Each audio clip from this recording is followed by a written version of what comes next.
Hello guys, and welcome back to this channel, where today guys, I'll be showing you how to change my Zillow listing.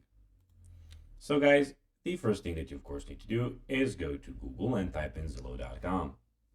After that, you just need to go and log into your profile or register to Zillow if you haven't already done that, of course. But now guys, let's see what we actually have in front of us here.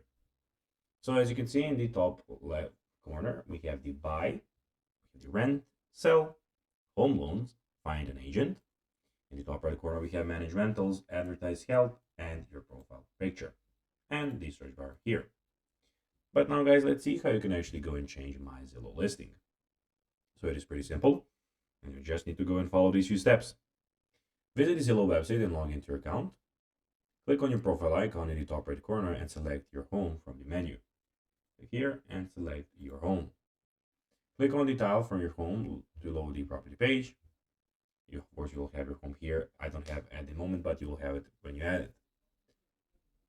Click on Editing Listing button.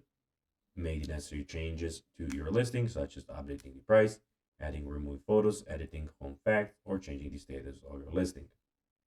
Then scroll down of the bottom page and click Update for Sale by Owner button to save your changes. So guys, that will be everything for this video. I hope that you found this video informative and entertaining, guys. If you did, don't forget to like this video, share it, subscribe to the channel, and put the notifications on, as guys, this really helps us grow our channel. So if you have a few seconds, it will be pretty cool if you could do this for us. So guys, that will be everything for this video. I hope that you enjoyed it, and guys, as always, I'll be seeing you in the next one. Bye guys.